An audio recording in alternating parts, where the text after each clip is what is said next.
What the heck is going on? Bitcoin posted its first ever 10K decline day in history. We're only 10% into 2026 and people have already lost 90% of their wealth. Bitcoin dipped to 60K and reversed to above 70K in less than 24 hours. Jim Cramer dropped the rumor that the United States government filled their Bitcoin reserves at 60K. But do you think that the president is going to fill the Bitcoin reserve?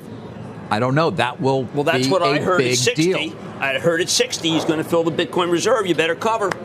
Did Donald Trump and the US government fill their Bitcoin reserves while the market was sleeping? Was it because this administration was afraid of the 58K gang like the rest of Bitcoiners? Something large is happening in markets right now. Market vets are saying they've never seen anything like this. Some say it's the Japanese yen carry trade unwinding, and it's affecting everything from silver to Amazon. But one thing I know is this: Bitcoiners don't care. Bitcoiners can take a beating with bears on our back and not flinch. When markets crashed, all we saw was cheap sats. Today, we're gonna make sense of the crash, and I'm gonna share what I think this market crash has to do with a potential war in Iran at the end of the show. And as always, we cover what this means for Bitcoin. This is Dante Cook with Bitcoin Simply. Let's go. My message is to hold on. Right, we've been through Bitcoin downturns in the past. In 2022, Bitcoin got up to 68K, went down to 16. That was a 75% drawdown. Now Bitcoin went up to 125K, got down to 60. That's a 50% drawdown. 7 years from now, when Bitcoin's at $1 million and goes to 750K, it'll be a 25% drawdown. Everyone will think it's the end of Bitcoin. And I'll say, hold on then too. This is the message from a guy whose company just posted a $17 billion loss for the quarter. 7 years when Bitcoin goes from 1 million to 750K, we know one thing is for certain. They're going to say that you should never invest in Bitcoin because that's the right adage. If it crashes, you should never invest in it. And we know Bitcoin is going to crash. This one time, Bitcoin went from 6 cents all the way to 36 cents, and then it crashed down to 21 cents. And then another time, Bitcoin went from 85 cents all the way to $29, and then it crashed to $3. And then another time, Bitcoin went all the way to $213, and then it crashed all the way to $70. And then another time, Bitcoin went all the way to $1,100, and then it crashed all the way to $239. So the moral of the story is don't buy Bitcoin because you know it's going to crash again.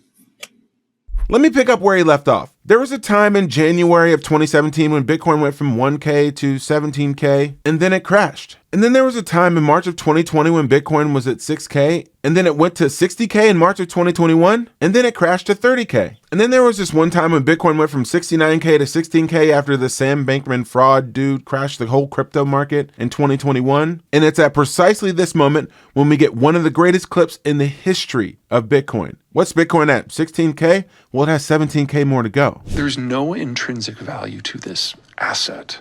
And now it's starting to be priced appropriately. So it has a, what's Bitcoin at? 16,000? It has another 17,000 to go down. Duh, really? Yeah, there's no intrinsic value to this product.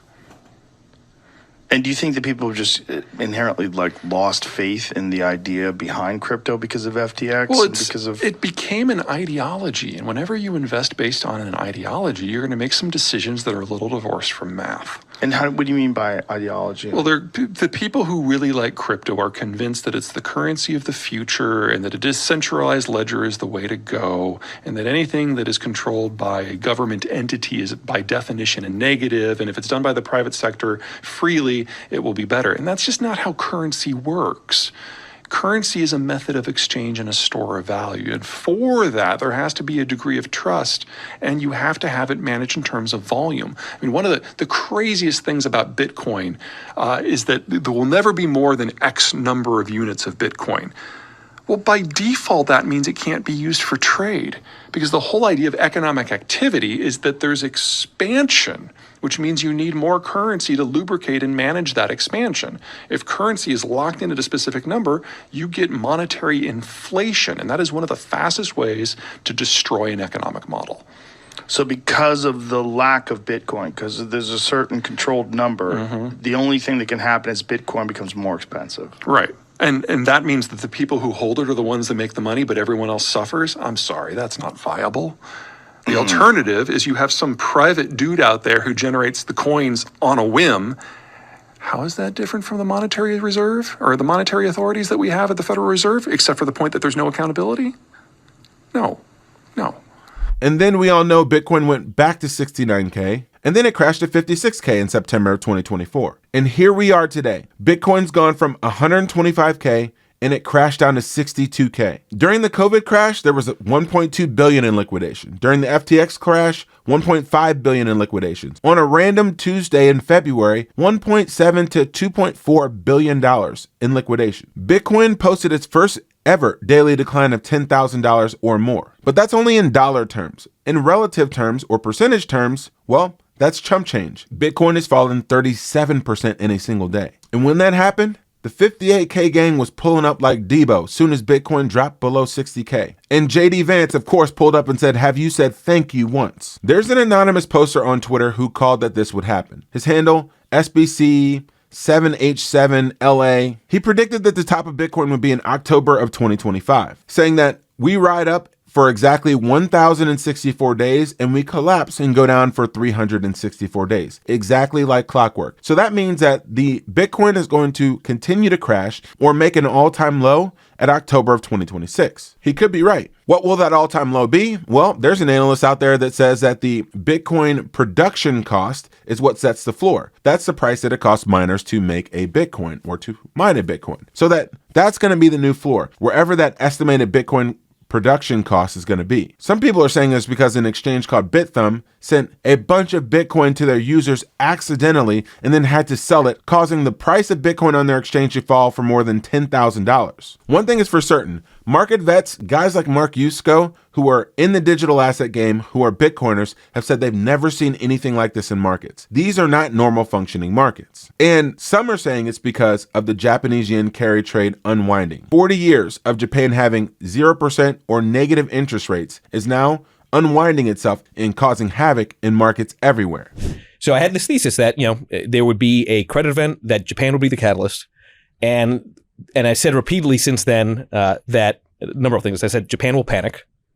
And we'll talk about what I mean by that. I said repeatedly that it's only a matter of time until the yen does surge, and that the real catalyst for a disruption would be oil. Why? Because Japan imports all of its oil. Oil is denominated in dollars.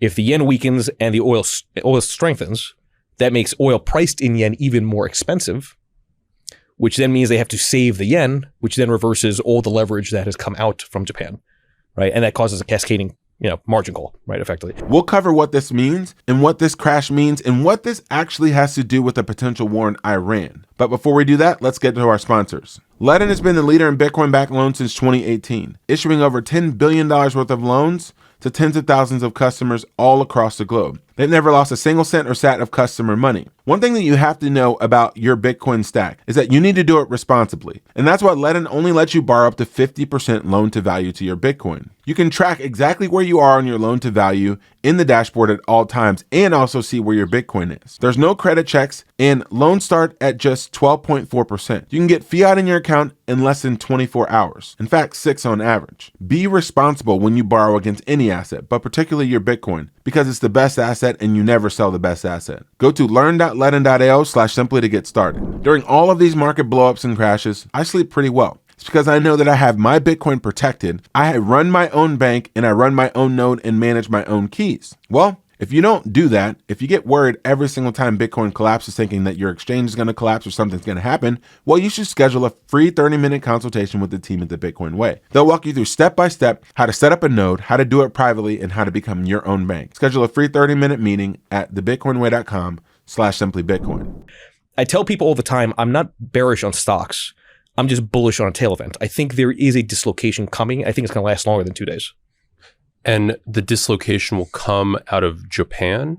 Right, because no country has enabled leverage more than Japan has.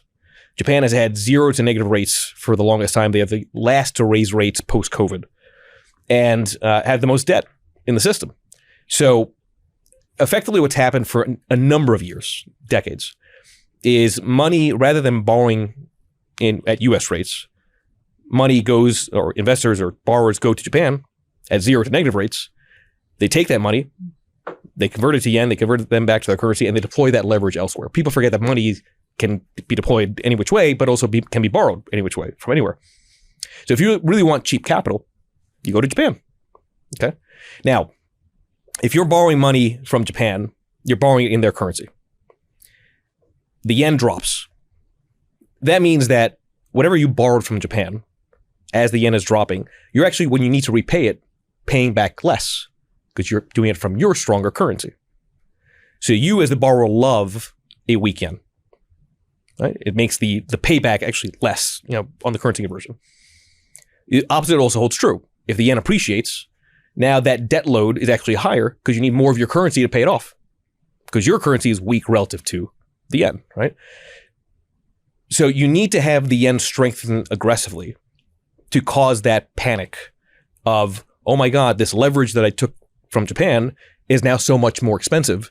I got to pay it back. Okay, here's a little bit of explanation as to what I believe is behind the crash. When you see red across the market everywhere in a single day, you know that there's something large going on behind the scenes. This was in Bitcoin, this was in AI, this was in Mag 7 stocks. Everything got hit. Volatility was at historic highs. And if you listen to what he's saying about the Japanese yen carry trade, Japan does not make any of its own oil. It has to import all of it. So when oil goes up, the cost of their economy, the cost of living in their world goes way up. So what do? They devalue their yen and cause it to spike. Now, what happens when someone else is on the other side of this trade, the Japanese yen carry trade? Well, the cost of their debt has now gone up dramatically. And in order to pay back more expensive debt, they need to sell the assets that they bought on the other side of that trade. So when the United States tells all of their citizens that they need to get out of Iran, that there could be potential conflict and war, what do you think that's going to do to the price of oil? Well, it's going to go up. What is that going to cause people to do preemptively? Sell their Japanese yen debt. But for Bitcoiners, none of this matters. Because when Bitcoin crashes, Bitcoiners get excited.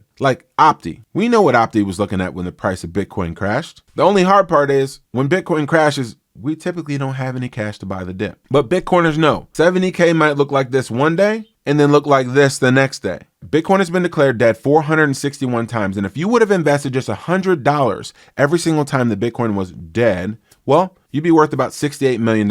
That's why I know people who are selling chairs to buy the dip. If you see someone standing up on your next Zoom call, you know that they're a Bitcoiner. And this dude from Barstool, he gets it. He's selling his chairs right now. All right, Bitcoin. I guess people want to know what I think about Bitcoin. I've said the same thing from the very beginning. I first wanted to buy Bitcoin at $550. I didn't buy it. I finally bought it at $8,000. And here's the thing. I said I would rather take the chance in life to get rich off Bitcoin than to sit on the sidelines and not get rich on Bitcoin. And I have rode this roller coaster up and down, up and down, up and down for 10, 11, 12 years, whatever it is. We've seen it all. We saw it crash during COVID 2020. We've seen it go up to 120. Now it's back down at 60. We've ridden this ride so many times. It does not affect me anymore. All you have to do is buy more and hold and believe in Bitcoin. And that's what I choose to do. If it goes to zero and I was wrong, so be it. I decided a long time ago, I'd rather take the chance on Bitcoin than not take the chance on Bitcoin. And that's all it is to me, is I keep buying more. And people always say, I wish I had a chance to buy Bitcoin low. Well, here's your chance. Everybody wants to buy Bitcoin low until they have the chance to buy Bitcoin low. So go ahead and buy Bitcoin low and it'll go back up. I don't know how else to put it. I've always been a believer in Bitcoin. I'm not going to stop now. We've seen it go down before. We've seen it go up. I've bought stuff with Bitcoin. I've bought more Bitcoin. Bitcoin's been very good to me. I have no reason to stop believing in it now. As Michael Saylor says, volatility is Satoshi's gift to the faithful. Volatility is Satoshi's gift to the faithful. So like T.O. crying on national television talking about, that's my quarterback, we ride with Bitcoin. That's my store of value. We know that in the short term, there's going to be crashes. There's going to be short-term setbacks. But over the long term, this is the digital store of value moving forward for the world. And we know that there's things happening behind the scenes that are going to cost trillions of dollars in capital to flow into Bitcoin. Like this update as to who can hold reserves when it comes to stable coins from the CFTC. The plumbing for digital assets in the United States economy is being laid, and you don't want to be on the wrong side of the trade because you think that Bitcoin is dead and Bitcoin is crashing. Stay humble, stack sats, stay warm, and have fun at the Super Bowl party tomorrow. We're going to go through exactly what catalysts are being put in place right now for Bitcoin to explode as we move further and further into 2026 and beyond. This is Dante Coca Bitcoin Simply, and if you get value from these shows, do subscribe. And if you want to take the next step in your Bitcoin journey, don't just buy Bitcoin on an exchange, mine Bitcoin. There's all sorts of benefits, but one of the things is you're continually dollar cost averaging into Bitcoin. And as the price it costs to make a Bitcoin goes down as miners capitulate, well, you get to earn more and more sats for your dollars. Don't manage any of this yourself. Work with a team like Sats Mining, who will allow you to buy whatever rig you want, and they'll just send sats directly to your wallet. Use the QR code to get started. This is Dante Coca Bitcoin Simply. Happy stacking.